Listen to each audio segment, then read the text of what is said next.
Yeah, I could have. Hello and welcome to Boatrek Live. With me today is Sean from Trek on the Tube, and today we're going to be talking about the Star Trek Universe Comic-Con panel at home that debuted on the internet yesterday that included panels from Star Trek Discovery, Star Trek Lower Decks, and Star Trek Picard. And there was also a few announcements and a few things that weren't announced that we thought were going to be announced, but anyway, let's just start with the first thing in the panel. It's first of all, it's hosted by a guy named Dominic Patton, and he's an editor for Deadline Hollywood. And at first, he talks to Heather Caden and Alex Kurtzman, producers, and they mention that they have broken 10 stories for Strange New Worlds, and the writers' room has started. And that's it. And that's really all they can. That's all they can give us at this point on that, I guess. So that's probably all they can do as well. Yeah. Like until the COVID situation is kind of resolved, I think it's kind of like we're just breaking stories. But we have no information about what kind of format they're going for, and I'm not talking episodic or serialized. I'm talking like how many episodes per season they want to pump out, how many seasons. I think this could, like, the way I would do it is I would do it episodic, with maybe some overarching stories, and I would have like a no limit on the seasons. Like I would just say like this can go on, I suppose, for like 7-10 years or however long you want to make it. If you're doing one season equals 1 year in universe, but that doesn't have to be true, right? Like one season can be just a couple of months in universe. So. A season can take place over a few weeks. Then we got the announcement of a new animated series called Star Trek Prodigy, which they showed the first official logo for. That's going to be on Nickelodeon, and this appeals to younger viewers.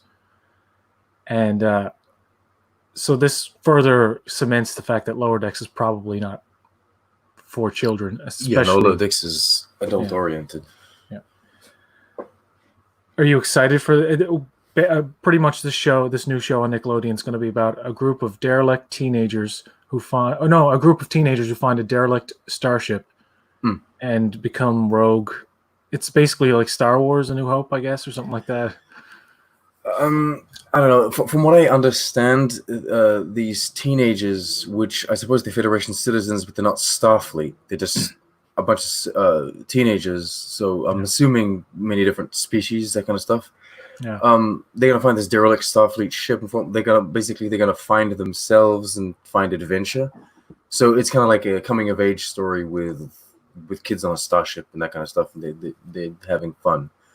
I'm excited for it. I'm intrigued to see what the first ever actually kid-oriented Star Trek is gonna be like. And I have my daughter is too young to know anything about TV for the moment, but I have a coworker. His daughters are older, and one of them watches the Lego Ninjago show, and she loves it. She thinks it's absolutely great, and it's the Hageman. I thought it was the Hageman, but apparently it's the Hageman brothers that are behind the Ninjago series and this. So the kids love the Ninjago series, so maybe this will really appeal to them. How dare they do a Nick Trek? Kurtzman must be fired, Trekker Prize says. Of course he's joking, but we knew that it was called Star Trek Prodigy. It wasn't confirmed, but like pretty much everyone had kind of confirmed it due to like what was it? Like, it was like production details, that kind of stuff behind the scenes. But now we have like an official name drop and logo. Yeah. And people are saying that the logo resembles Power Rangers. Some people, they say it reminds them of like Trolls, the animated movie, mostly because of the colors. But I mean, it's children oriented, so it's got that vibe. Yeah. They didn't announce in the Discovery panel. They didn't announce any release date for Star Trek Discovery. Instead, they did a table read of the first act of the second part of Such Sweet Sorrow, which was okay. I mean, it was the least interesting part of the whole thing, I thought. Did you watch it? I watched it at a high speed. So then I was like, yeah, I skipped over it before, and then when I watched it again, I was like, I'm watching this, but I'm going to speed it up a bit to get to their discussion. And in the season 3, I guess, Discovery discussion, they hinted that one of the big reveals I found was Doug Jones talking about the Kelpians and how they may have made peace with the Bowl and integrated, because Serana shows up at the end of Such Sweet Sorrow with piloting a ship, and we were thinking like, did they take It's a over the Baul ship. Bowl? Did they steal their tech or something? Yeah, but apparently Doug Jones is implying that they're getting along, and they may at this point in the far future actually be members of a far advanced species, probably members of the Federation. I think that's very interesting. Of all the, like, I'm not the biggest fan of Discovery, and I have a lot of problems with the way they tell their story specifically, but that is something that really intrigued me. The whole Baul Kelpian situation, I find it very discussion worthy. And I like, even back in the day when we were discussing him with Starfleet Boy, I did my videos, I said I would like to revisit that. I would like to revisit either Pike's decision that he made that day. I would like to revisit how Saru kind of reflects on that, and just the planet itself. See how they've grown, they've evolved. So now we have this kind of shortcut situation where Discovery's gone to the future, so they can revisit things that they are kind of affected without having to wait for it. They can just do it straight away because they skipped a century, I say a millennium. Yeah, essentially. And no new trailer for Discovery either. No, I really do think it's going to be 2021. January. What? And you know what? That seems more and more likely. They're just, keeping tight-lipped about. Yeah. Maybe they looked at the whole season as it is now, almost like pretty much completed, I guess, and they said it probably needs more work, or maybe they were planning on having 3 shows out this year. So Discovery out this year, and then finishing the year off with Lower Decks initially, because they knew that they could pump out 3 for next year. They knew that they could have, what was it? It was Picard, Prodigy, and maybe they could manage to pump out some sort of Strange New Worlds by the end of overlapping the end of the year or something like that. But that, with the COVID situation, that's just not possible. And I think that if they want to, realistically, they should keep it 2 shows this year and 2 shows next year, and maybe 2022 you can start doing 3 shows if you want. But that's what I would do. Yeah, it's almost makes more sense to space them out now. Yeah, and I would prefer that. And you know what? Throw in some short tricks in there. You don't even need to pump out 6 short tricks or 4 at once. Even if you just do, we got 2 short tricks, during the summer or whatever. Yeah, that's fine. Just give us that. That's cool. I like that. All right. Let's move straight into Lower Decks because Mike McMahon did a sit down with the cast, which was actually probably the most fun and well edited, because they joke around about how a lot of the actors are giving spoilers, and they bleep them out and they put the spoiler over their mouth. That was funny. Before you talk about this, I just want to mention that I was very disappointed it wasn't a live panel. I understand that the logistics of handling a Star Trek Universe live panel would be just insane, because you need to get all these actors, you need to get all the cast and crew, and it's just probably unmanageable. So they did it pre-recorded and they dropped the video. But I was a bit disappointed it was just a YouTube video that they uploaded, because it took away from the kind of, I don't know, I was doing the live stream, and very quickly I realized that all my viewers were like, well, you know what, let's just skip to what we enjoy, which is fine, But it's kind of like, if I had not been live streaming, I probably would have done the same thing. I would have been like, all right, I'm just going to skip to what interests me. But I find that a bit disappointing for a panel. Yeah. Well, although I do understand the logistics, the reason behind it. I knew it was going to be a pre-recorded thing. I thought they might put it in a premiere mode where you can't skip ahead. But the fact that they had just uploaded it, I just skipped right to Lower Decks. Well, that's what you can do. That you can do a premiere mode, and so people can comment live, but you can't skip ahead. You just that would have been more interesting. See, it would have generated more kind of feedback and audience. And yeah, but you know what feedback is now on the internet when it comes to Star Trek? It's just going to be. I mean, look at the trailer for Yeah, Lower Decks in Canada. They took it down 3 times or that's 2 insane. times because of backlash, and now it's in that point now where it's the thumbs down, and you might delete it again. Negative comments, but you know what? That's what you're going to get if you have the comments active and the likes on. But it's what you got to accept. People are going to speak their mind, and they're going to say good things, and they're going to say bad things.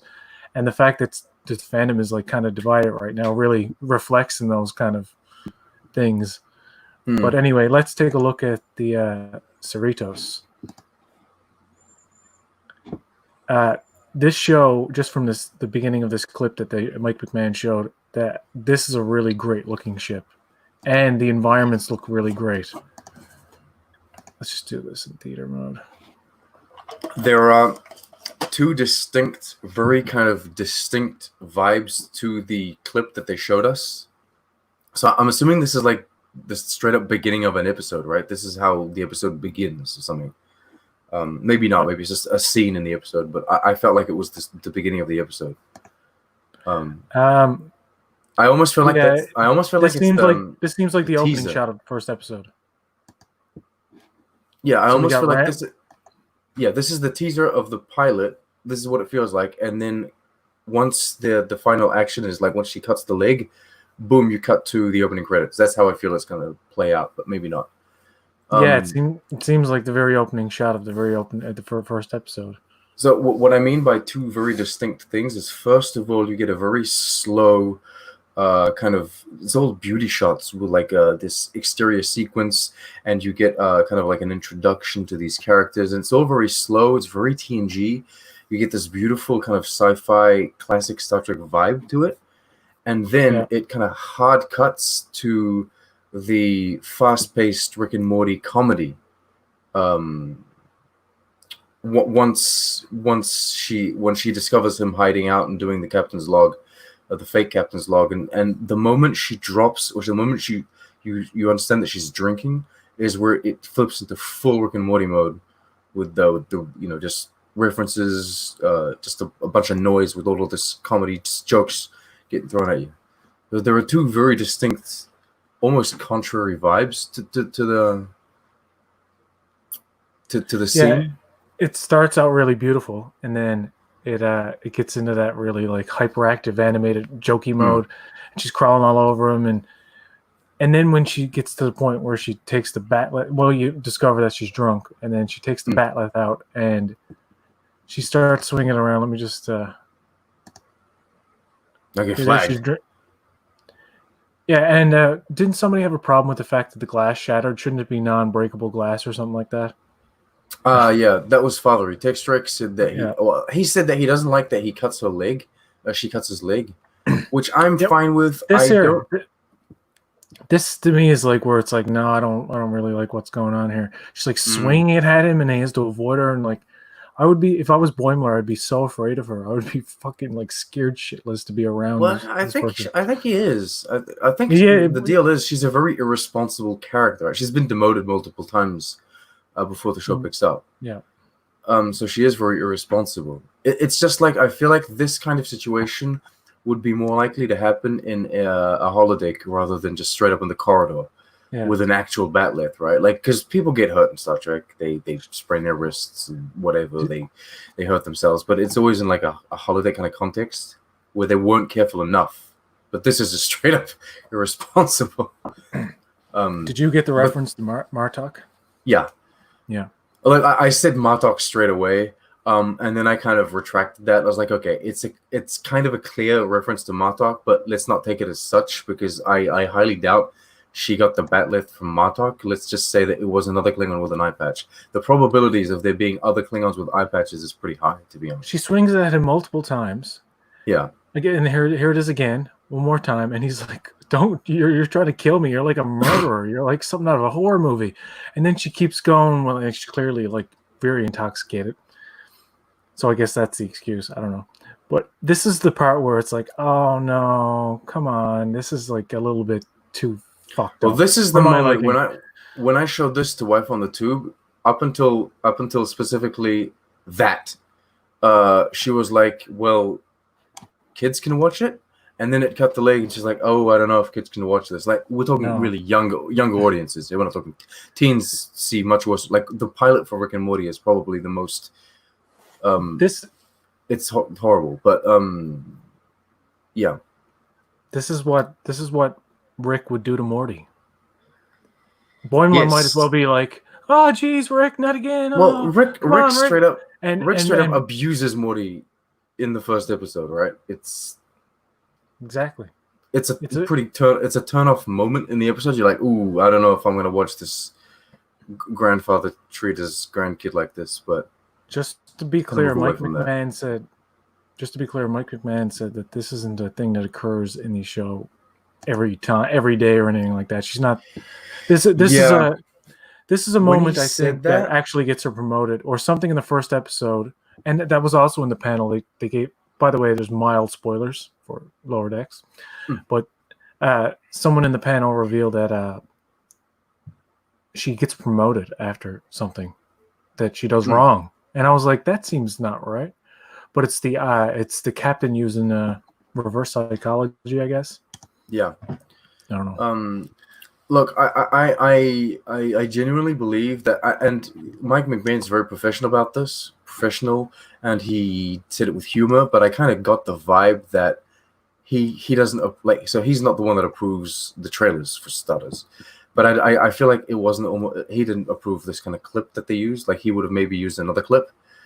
But someone sort of thought this is a good clip to use. It shows the starships, and then it shows like the comedy, and it's got the shock factor.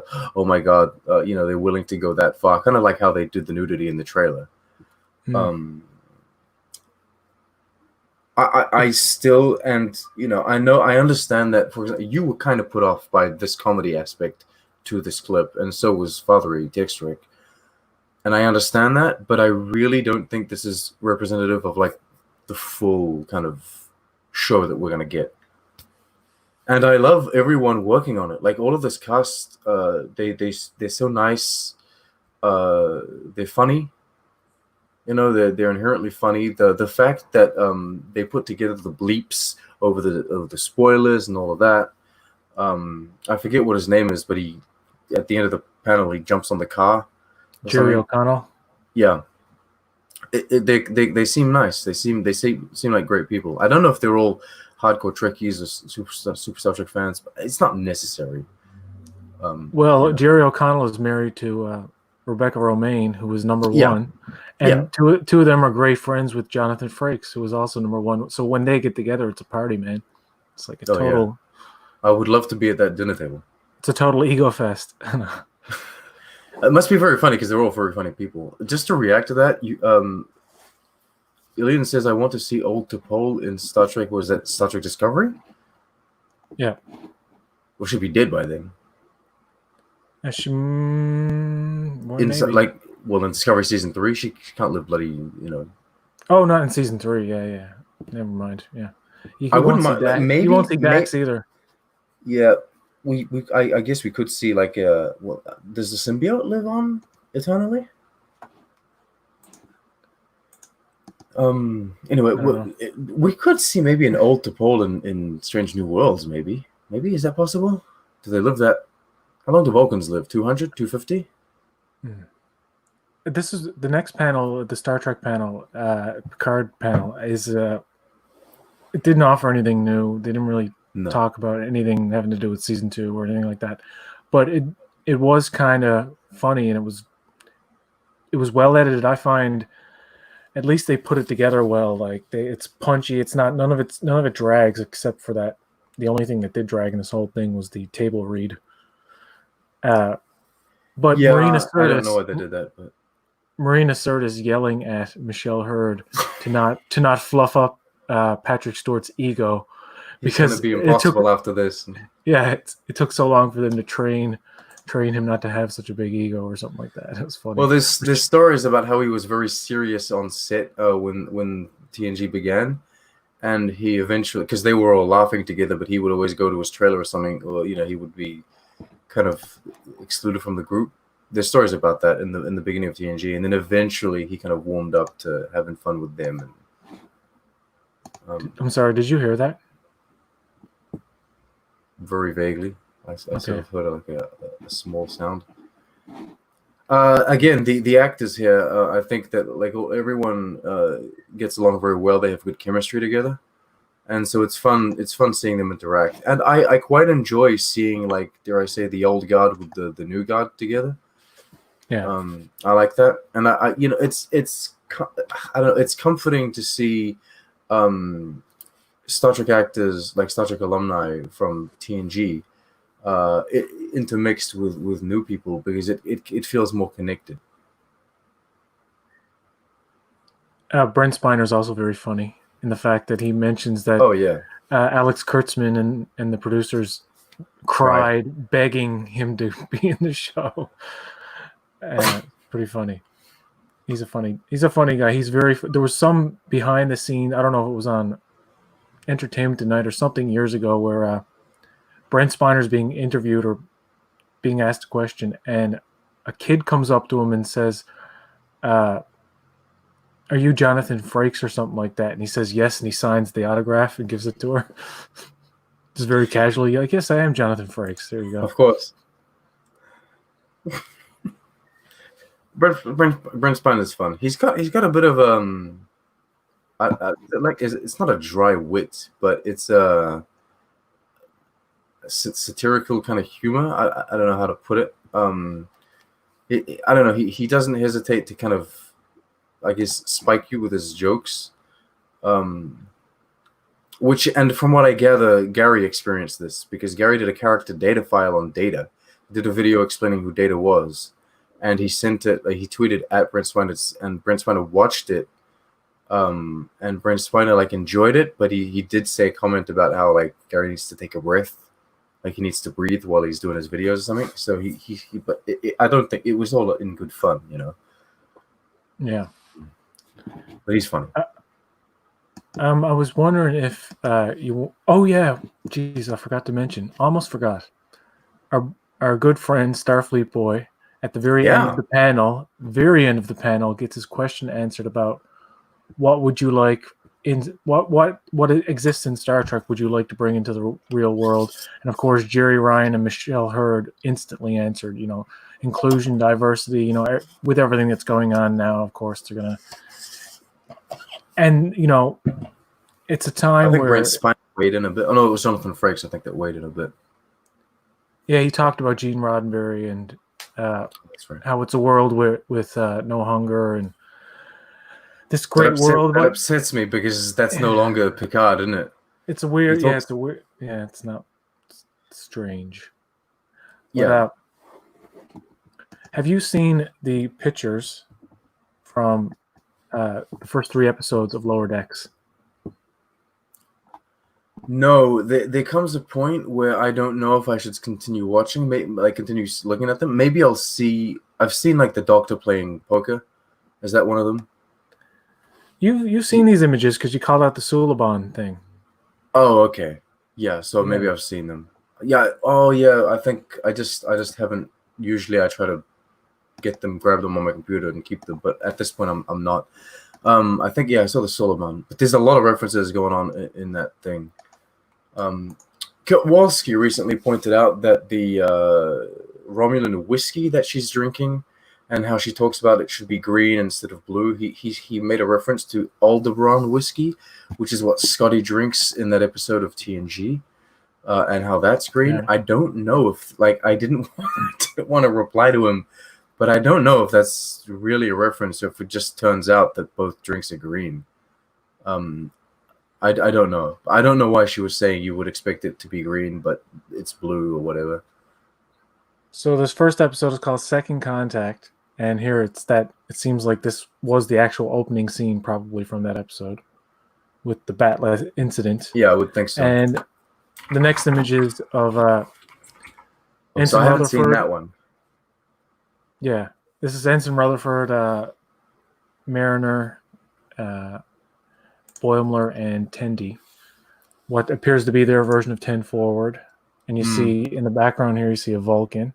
And I don't know who this is. Yeah, that's a Rick and Morty character. Or a Final Space character.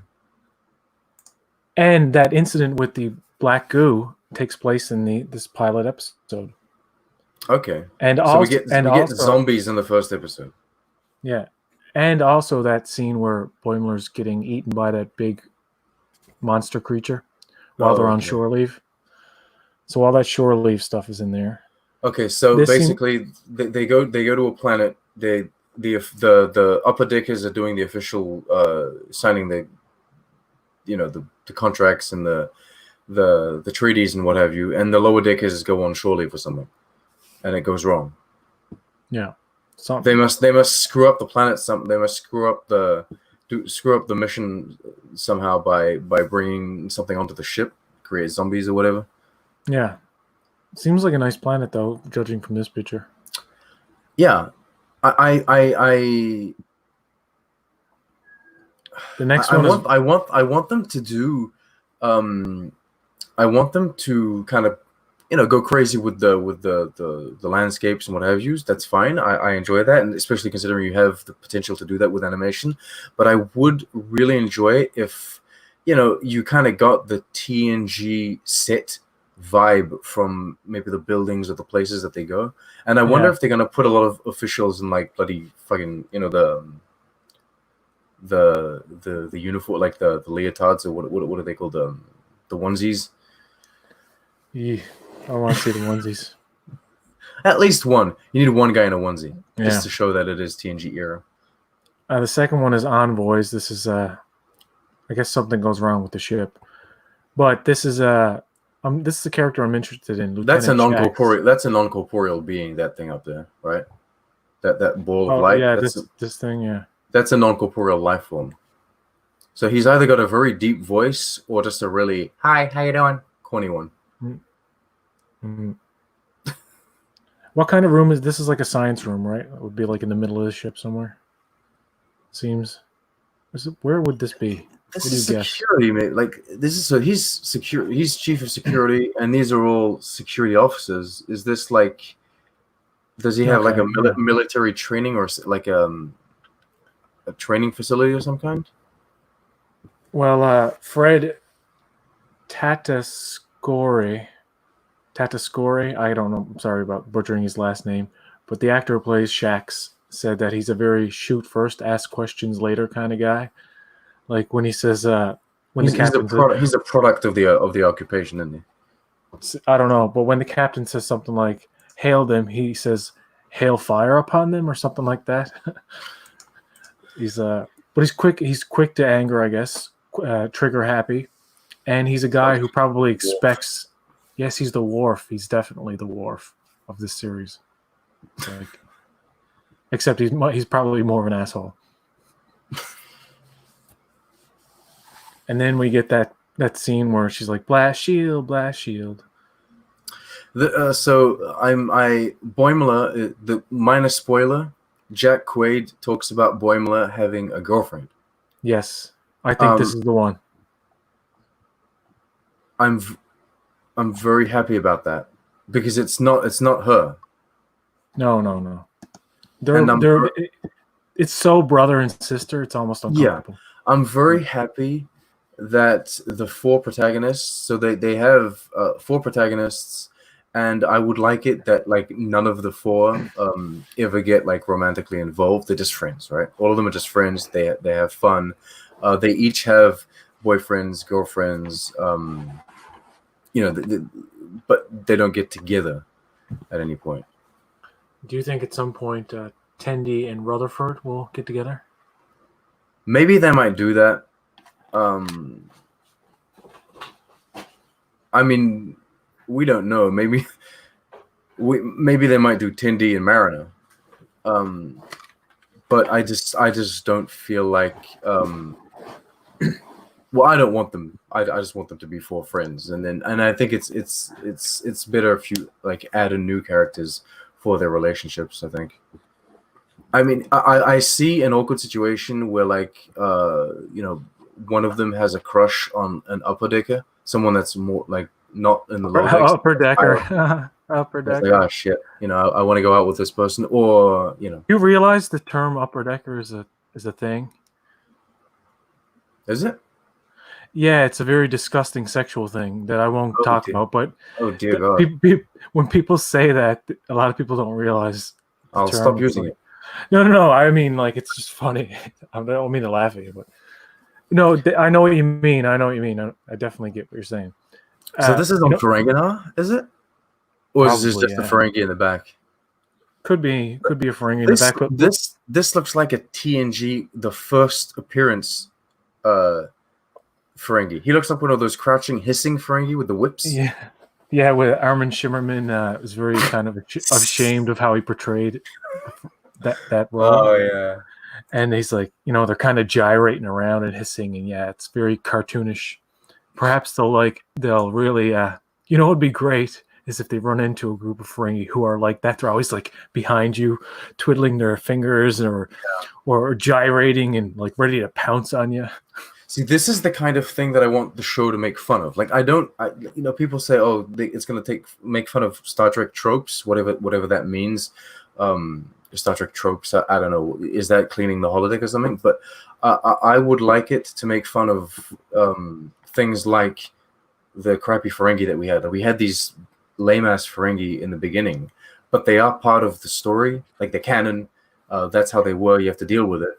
It's just, and I think that this show can better integrate them into continuity than a serious show can. Because you don't want your serious Star Trek to go back and kind of revisit these awkward things and try to reinterpret them and what have you. They can do that. And we were talking about Code of Honor. I don't know when, but Code of Honor, how that show, like that episode is so controversial now. I think that a show like Lower Decks could revisit the Code of Honor planet, the Code of Honor people, and kind of make fun of that episode while course correcting it. That's what I. There is a visual reference to Code of Honor in that scene where they fall out of the closet. Yeah. This is going to be a nightmare, by the way, for anyone that follows my channel. I do reviews and Easter eggs, and this is going to be just the worst Easter eggs. I am going to spend so many hours just looking at every single frame, trying to figure out what these things are, and I'm going to miss so much. I know it. I think a lot of people are going to have a lot of fun just diving into every single reference that they put in place. Be insane. Like that green ship, that might be a reference to something. Who the hell knows? I don't know. Yeah. So they're on this Klingon-like planet because we see Klingons in the background with other species. This is still Envoys, episode 2. Yeah. And this is where I think the relationship between Tendi and Rutherford may come into play. They seem to be getting awful close. Yeah, maybe. I don't want it to be drama like teeny drama. Yeah, I don't want it to be that.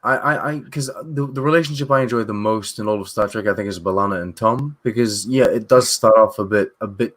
I guess, I don't know, what is it, cat and mouse, a bit teeny drama in the beginning. But once they're together, they're together. They have rough spots, they struggle, and then they have good moments. But I like the fact that they get together. It's kind of like a real life situation. It's not over the top. They get together, they're a couple, and it lasts. And if they do this for these guys, for these two, then that's fine, I suppose. I present further evidence. Yeah, you think? Yeah, I think the show needs something like kind of a romantic little subplot to kind of draw in the hearts of people, like to give the show a little bit more relatability or something like that. Yeah, why not? So this is the Lillian Marshall of Lower Decks. Yeah, probably. Now we get into episode 3, Temporal Effect. Now here's the chock full of references. Temporal Edict. Oh, what did I say? Effect. Oh shit! I didn't even read it right. Edict, yeah. Okay, so we've got a whale from Star Trek 4. Yep. We've got a Cardassian. I don't know if it's a specific Cardassian, but what is that? What is that map? Where is that? Is it someplace in the United States or something, or just some random place? I don't know. It almost looks like Southern America or something. And then you got a virus here. Like a virus. Woman. I think the other Klingon is the same one, but just flipped. It's like a mirrored, the same Klingon they put there. Yeah, it looks There's like. there's a Romulan. There's like a transporter accident. I just watched The Enemy Within from the original So did series. I Where actually. I okay, watched it last so night. oh well, there you go. So I'm writing my review for that, and this reminds me of that immediately. Like, is it like an angry double clone or something? Then there's the salt monster I'm up there. Kirk. I'm Kirk. William Shatner is amazing in this episode. He was definitely on LDS then, man. Seriously, come on. He's great. He's so good in that episode. He's a rock it man. Oh yeah, rock it, man. It man. Gonna be a So long, long time. Now we have the salt monster from Mud's not Mud's Women, the Man Trap. The Man Trap. That's Sullivan up there, all the way up Suliban, there. yeah. Sullivan. Definitely. That looks like is that a bloody Yeti? Is that a no, not a Yeti. Is it what's it a Sasquatch? That big brown thing. That reminded me of a Tholian, the orange thing. But maybe it's just something else. Now this might be a time loop kind of episode, or time travel, or something. Temporal is always like time related. Yeah. And this I don't like time travel episodes, but whatever. This appears to be the episode where Boimler's walking down the hall saying, the funnest frontier, and everybody's like freaking out in the hallways, and there's a countdown timer or something. I think that may be this episode. Okay. This is an odd episode. This is an odd title. Moist Vessel. Yeah. Yeah. This is where it's comedy, right? And it looks like Captain Freeman is testing out her stand-up talents, and I'm assuming she's not funny. That would be the joke. Like she really probably works hard on her act. It's cringe, and they just kind of like suck up to her, and really behind their back, they're like, "Oh my god, we have to go and listen to her again." Is this really them, or is she just practicing in front of like a holodeck? Holodeck characters. Yeah, it could be one of those situations when Data would go to the holodeck and try to practice his jokes. Yeah. It's like guy walks into a bar and they all laugh and he's like, computer. Oh, he's got the arms going back and forth. This episode almost appears to focus. I don't know. It's only 2 images, but maybe it has a little bit more focus on the. That's to be expected. The senior. Let's call them the senior officers. Senior officers. I fully expect at least one episode in the season to focus on them, just so that we understand and kind of know who they are. And that is a Mike McMahon thing. You've seen Solar Opposites, The Wall. Yeah. They did that. So, I mean, yeah, it would make sense. I don't know what species this guy is with the little lumps on his forehead there. Yeah, he's like a devil species.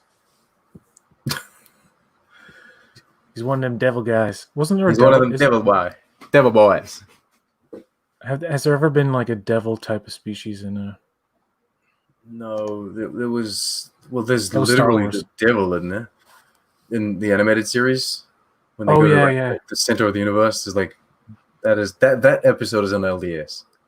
Yeah. That is some psychedelic stuff.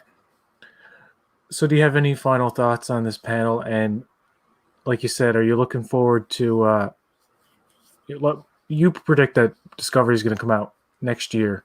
I think it makes more sense. Yeah. I wouldn't put it out during the holiday season. I wouldn't have it overlap during the holiday season, or I wouldn't have like 10 of the 13 episodes come out during 2020 and then the 3 remaining ones in 2021. That seems a bit strange. I would just... And it's not like Star Trek has a habit of being delayed, I would say. Like, well, not really, but I don't know. Often shows get delayed, and no one would blame them in this COVID situation, right? Yeah. Well, I would predict 2021. And we're less than 2 weeks away from Lower Decks, and we can talk about that. And I guess it's like one of these shows we're gonna have to watch 2 or 3 times as soon as it comes out, because you're gonna miss like 1,000 things that they put in the Oh background. yeah. Oh yeah. You And, watch an episode of Rick and Morty multiple times, and you're just always catching on these new things, like what they've done in the background, because they let the animators on Rick and Morty, at least, they let the animators kind of go wacko and go free with what they want to draw and what they want to insert. Maybe it's not as free for Lower Decks because you have to kind of keep it Star Trek. But I'm assuming it's just like you want to put a reference in there, go ahead. One more thing about that Lower Decks panel is that Jerry O'Connell mentions him fighting something, and they bleep it out, but it looks like he says Orion, Giant Orion, or something like that. Okay, so that's the Hulk. The Hulk guy, you know, that scene where he's got a shirt in the trailer. Yeah. So yeah, that's maybe, an Orion? I don't know. Is it? I don't know. Is it green? I'm colorblind. That's hard to tell some of the colors. He is green, but he's not blatantly green like Tindy is. Like Tindy is blatantly green, right? But he's more of like a washed out green. Well, that's how I see him. He's more like a yellowish washed out green. And Tindy is Orion. I recently said that it wasn't confirmed, but apparently it was. Star Trek Las Vegas, they confirmed her to be Orion. It's just that I've never seen an Orion with green hair. Okay. But she is. Maybe that's it's an episode where they have to go back to her planet or something like that. Maybe. They also raved about episode 8. I don't know what episode 8 is about, but episode 8 is supposed to be this like really big highlight for them. What's she called? Noelle Wells, is that it? No, Tony Newsom. Tony Newsom is Mariner. She was talking about how that's her favorite episode. Yeah. I think we've pretty much covered everything. Well, there's not much to say about Discovery, and there's not much to say about Picard. That's the I was a bit disappointed by the panel. I was expecting more. Like, I think they could have brought more announcements to the table. It's about time you announce Deep Space Nine remaster or something, right? Especially now that you're postponing the shows. Yeah, we got the Strange New Worlds 10 episode, breaking these 10 episodes, but it's not I don't know. They could have at least maybe, I don't know, they probably haven't even started casting. No, I don't know. But at least Strange New Worlds is actually starting to be developed. I mean, all they can do right now is write episodes, and they've broken maybe a Section 31, but no, not even, right? No, and like you said, the lack of news about Discovery Season 3, no trailer, no release date, not even a mention of, hey, it's coming this fall. No, like of course it would have to be this fall, but still, it's like, or this holiday season. I mean, they could have said we're lining it up right after Lower Decks. We're just going to slam it in there. And if you do if it's a double episode finale, you can have that come out the same week or something. And then maybe you can cram it into 2020. But I don't know. It doesn't seem like that's going to happen at this point. And who knows, they may surprise us and say it's coming a week after Lower Decks like I originally predicted, but no, I don't know. But at least they have Lower Decks to tide them over. And, I'm very, very excited to see the love. And I know people are just going to tear it apart. Yeah, I'm wishing people are like, of all the shows that are coming out, I feel like this is the one that might actually surprise people. But then again, you never know. Like, people are just... Hopefully. But I feel I kind of get the vibe that people are going to be like, I don't know about this. And then it comes out and they're like, oh, wait a minute. This is actually pretty good. I enjoy it. Me and Starfleet Boy had a little discussion about will it succeed or not. And he pretty much... He thinks it's, he's very positive. But I came to the conclusion that, it's going to be okay. It's going to be kind of like, not same old. It's going to be different. It's a comedy and animated. But it's not going to be something that blows me away. It's not going to be something that I'm going to hate on necessarily. And who knows, I may absolutely love it. But I agree. I like the cast and the guy, Mike McMahon, behind it. All the great intentions are there. He's a big TNG fan. He promised that it's going to be chock full of references to TNG, especially. Cameos. And, hopefully, yeah. So for anyone that's like Rick and Morty season 1 and 2, I was hype about because it was kind of the first time I'd seen anything kind of like it. And I didn't really like season 3. So Rick and Morty season 4, Final Space season 2, and Solar Opposites. Those are the modern, because I know Futurama existed before. Those are the kind of modern sci-fi animated shows that we have, sitcom, kind of adult oriented, and all 3 of them. I'm not overhype about all 3 of them. It's just like I enjoy Solar Opposites, I enjoy Final Space, and I enjoy Rick and Morty. I find them fun.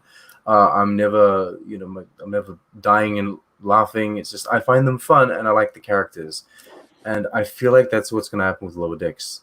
I feel like I'm gonna enjoy it for what it is. It's gonna be cool, and that is more probably than I can say for Discovery and Picard. And that's probably why I think it's just going to be the best of the 3, at least for me, because I don't feel that for, like, I have too many issues with Discovery and Picard as it stands. Yeah.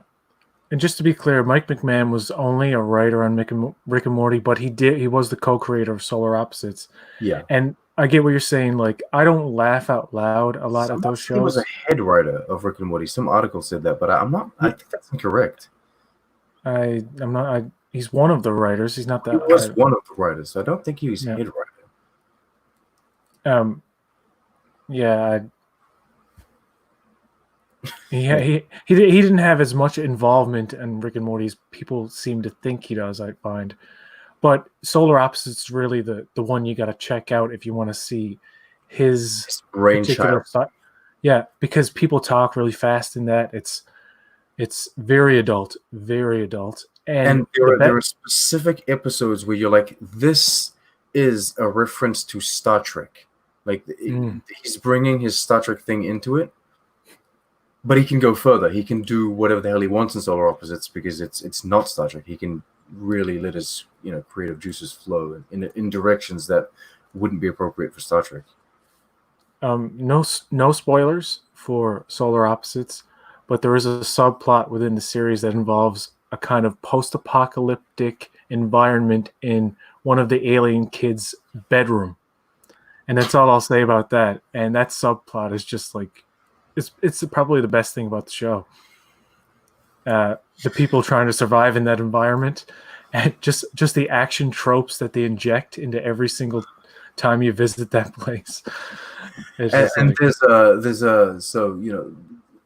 not a spoiler, but technology-wise, there's something that resembles a holodeck very much, right? And you can feel that this comes from someone that knows Star Trek and someone that wants to reference Star Trek. Yeah, I have faith in Mike McMahon's good intentions. Yeah, and the show's already confirmed for 2 seasons because they signed for 2 seasons straight off the bat. Yeah.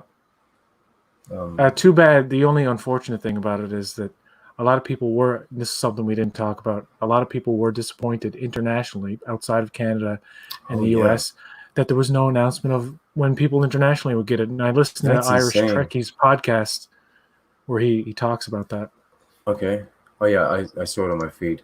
So they mentioned this? It is disappointing. Like, this is the kind of thing that you would expect from the San Diego Comic-Con panel, right? You would expect them to say, look, at least maybe they would admit that they don't know. Like, if they legitimately don't know when it's going to come out, where it's going to come out, how it's going to be seen, they could at least come out and say that. Maybe it's not too good for business, I guess. But it's disappointing for people internationally. Yeah, hopefully. I know that Damien's really hype. He wants to see the show, but if you can't give it to him, it's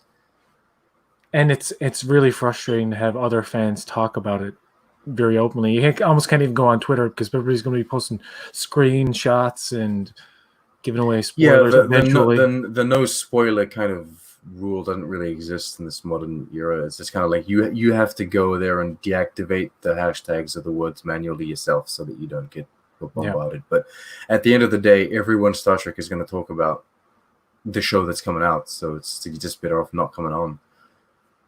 Yeah. So I think that's a great note to end on.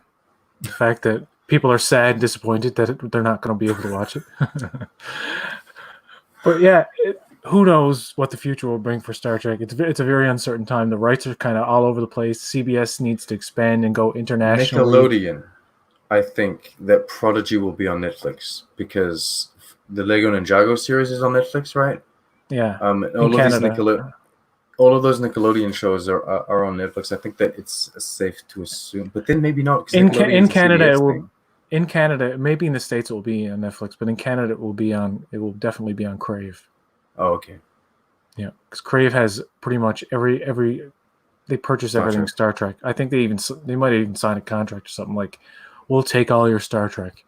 Because Bell Media understands the value of Star Trek in Canadian society and the access to it. Right, we don't want to be like screwing around trying to find it. But yeah, they put it all in one place. If it's on one platform, that's good. That's all people want, right? There should be a Star Trek platform at this point. There's enough content. And eventually, Viacom CBS and their streaming service is supposed to expand internationally. They've been talking about that for a while. And Steve Fothery's here. He says, "I don't think we're getting Disco Season 3 until January." That's our conclusion. That's what we've been saying. Seems likely now. I was way too hopeful. Remember, originally I said, we're getting it in July. No, wait, I said that with Discovery Season 3. Yeah, Discovery Season 3, I said July. And Lower Decks, I was like, fall. But nobody expected we'd get Lower Decks before Discovery Season 3. Steve Fothery says, here in the States, they are starting to put Nickelodeon content on CBS All Access. When the Netflix contract expires, it will be on CBS, I think. Okay. Again, it is disappointing for those that are like international viewers. For those in Asia, for those in Europe, just don't know when you're going to get Lower Decks, if you're even going to get it. I feel like they're treating this show like the short treks, like it's not important. Like it's not one of their flagship shows. It's not a main show. It's like whatever But they shouldn't do that. They should be treated as a full show, like Picard and like Discovery. Yeah. I guess it's just hard to sell the rights to certain shows.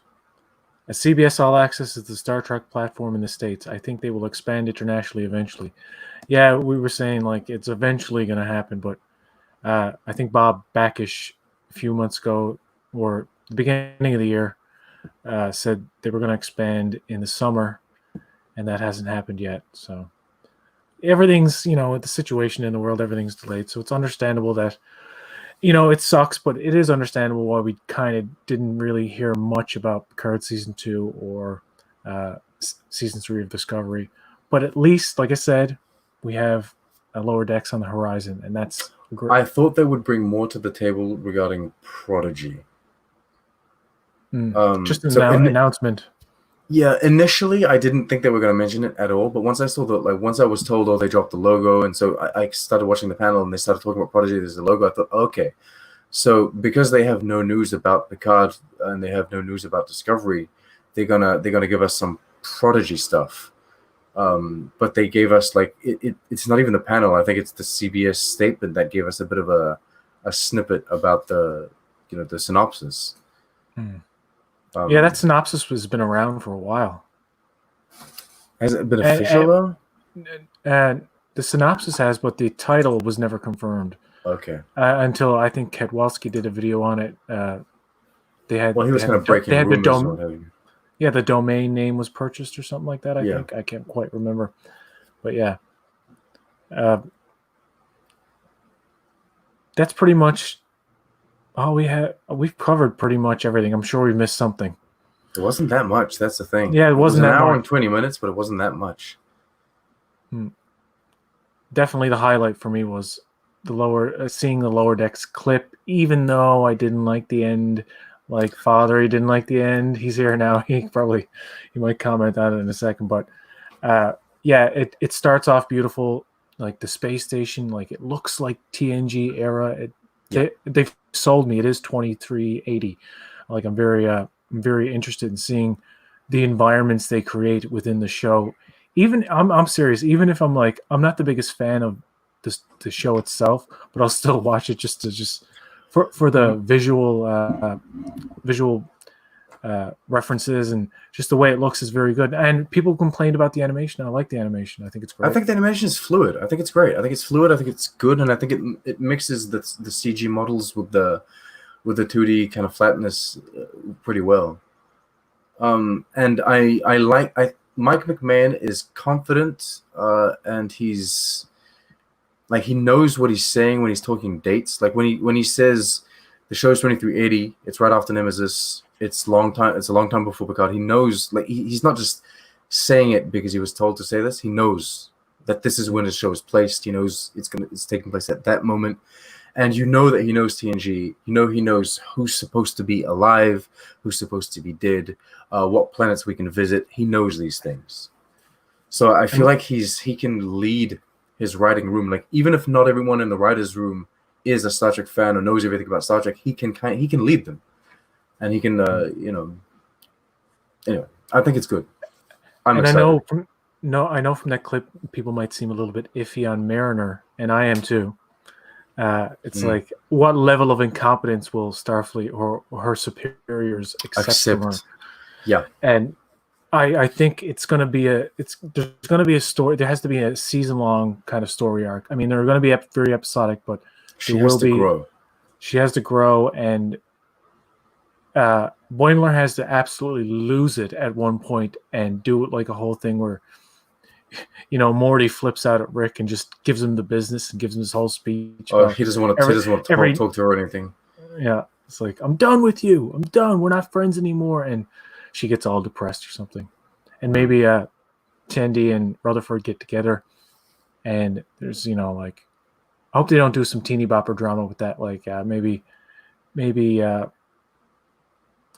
the main character? Mariner likes Rutherford, or maybe likes Tandy, and is kind of jealous that they're getting with each other or something like that. But I'm also interested in the senior officers, because they seem like they're going to be the butt of a lot of jokes. Tandy is confirmed as Orion, and as you say, the images that they showed us, I hadn't seen those ones. It seems to imply that they might get together, based on how Enterprise has now portrayed the Orion species. The Orion females are kind of the leaders, right? They're the ones that call the shots. They're the more intelligent people in the species. Maybe she's going to try and be very controlling in this relationship with Rutherford or something like that, and they're going to try and bank off the humor that she, in her culture, it's like she leads, she's the female, and he's just not used to, maybe he wants like equal part in how the relationship works, but he's not used to like this kind of situation. Maybe they can do humor with that. Or maybe he likes it. Well, he does seem he seems like a very silent, quiet type. Yeah. Because every clip we barely see him speak. I think he speaks once. He doesn't speak. He just does his, he's a fix-it man.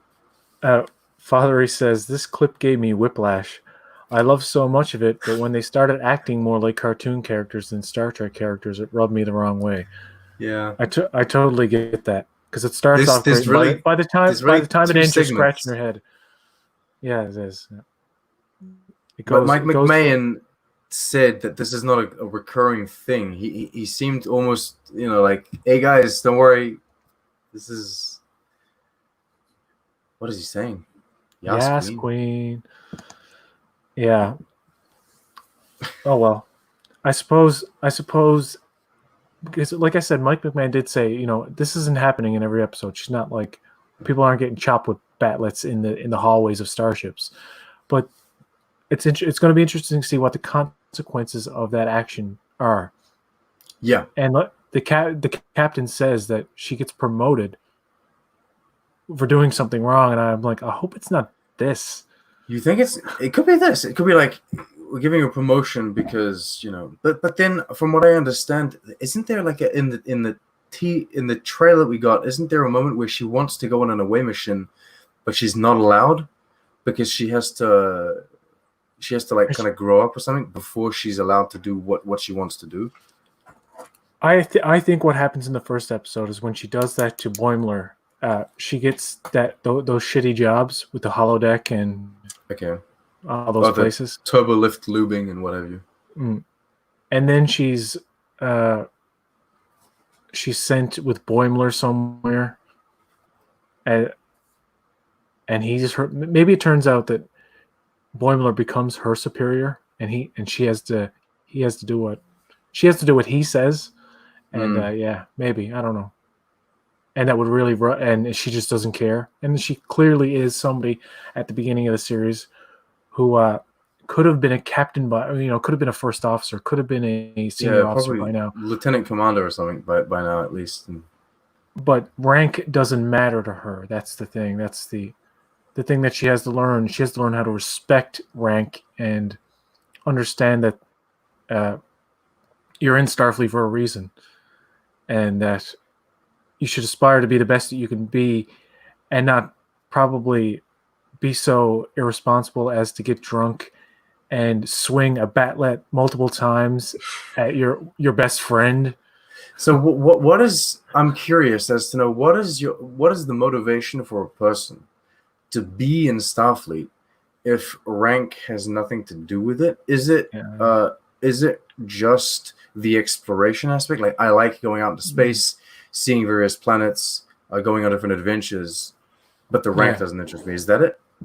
Seems like probably like she's just in it for the thrills. I like the line where Boimler says, "We do second contact. We find all the best restaurants." Yeah. So, like, maybe a second contact ship is exactly where she wants to be, and she doesn't want to be in any position where she is they know they're going too responsible. They know they're going to a planet where the people are fine already. Yeah. You're just there to do like legal shit. Much less risk than the first contact or and you're not out on the new frontier exploring unexplored space, or uncharted space. Fathery says, "I love everything Mike McMahon has said about the show, but the trailer and clip don't convey what Mike McMahon has been saying. I'm still pretty hopeful for the show, but it might frustrate me at times." Yeah. Well, this is how I feel about Discovery. Every time Alex Kurtzman says something about Discovery, and then it comes out and it's not that. But for some reason, I trust Mike McMahon more than I trust Alex Kurtzman. And I say this because Mike McMahon feels more like a fan, whereas Alex Kurtzman feels more like a businessman. Like, Alex Kurtzman says things because he knows he has to say these things, whereas Mike McMahon, I feel like he's saying things because this is how he feels, right? Or this is... it's the truth. But yeah, I think before Discovery Season 2 came out, they were talking about, this is much more hopeful and optimistic, and really it was just more emotional and more melodramatic in the first season, with all the "I love you, empathy, I love you, empathy, I love you." They took the war out of it, I guess. But it still was about like the entire annihilation of the they downgraded from the annihilation of the multiverse to the annihilation of the universe. Yeah, it was much and season 2 was much less visceral and kind of in your face with the gore and violence, like the Vox surgery. Baby, but they get into it was a fake baby, but I guess. They have that lying around the studio. If you watch the Discovery behind the scenes, they have that bloody baby head just in there in their studio, whatever it is. It's like I would get rid of that. Yeah, it's like, I gave it to my child as a toy. I couldn't have a severed baby Klingon head lying around while I'm, I don't know, constructing or designing a new bat lift or something. Somebody who didn't know the difference would see that in somebody's house and be like, "Oh, what the hell is that?" They wouldn't know. It's like, it looks so realistic. A deformed baby head. You just put it in your freezer just as a joke. People take it really the wrong way. Oh, God. You know what prop I want from Picard the most out of anything? And I think it's the most valuable is prop. It the magic screwdriver? Oh, yeah, that's probably the second most valuable prop in the show. No, I'm talking about Icheb's eye. Icheb's eye, folks. Oh, Icheb's eye, really? Were you not offended by Icheb's eye being removed? I am, but I would like to own a memento of modern Trek and its history of eye violence. Oh my I would god! like. I would like. I've always wanted Data's head. You know, Data's head from Oh, that would be the cool. Yeah. the time travel episode TNG. Yeah. I've always Times Arrow. I've always wanted Data's head. The wife on the tube is like, that's creepy. We're not gonna have Data's head in the house. I have to go back and look, but I think that's the same head they use for B4 Is it? in Picard. I don't know. Probably not. No. I don't think so. They would have used an No. older version of Brent Spiner because before was he had the older face. Of Yeah. Brent Spiner. Hmm. Yeah, there were so many kind of eye violence. That's Eye it. violence. Yes, eye violence. The new product from Apple. Eye violence, which is funny because Apple has a show called See about people that are blind. Oh God. Oh yeah, Jason Momoa. Yeah, I heard about that. Yeah, I didn't see it. No pun intended. yeah. All right. Well, that will do it for us, folks. We've gone over an hour talking about this hour 19-minute panel, and it was interesting, but it didn't exactly live up to our expectations. But there were some little nice tidbits in there. So It may be as good as you to defend them. It may be as good as you can do for a Comic-Con at home. yeah, there Maybe. you go. Just one last thing. Oh, Father asked if I could have any DS9 prop. It would be Cisco's baseball that's a good one.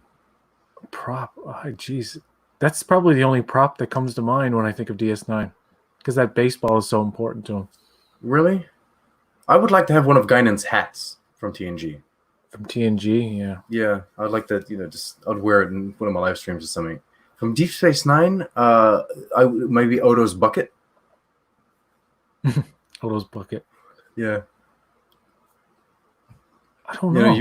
You buy some slime off the internet, put some slime in there, pretend it's Odo. All right. Well, thank you for joining me here today, Sean, and it's been a lot of fun talking to you. And thanks for Trekker Prize and Steve for chiming in. And until next time, folks, live long and prosper. I got to time this ending broadcast a little better because you got to click it twice.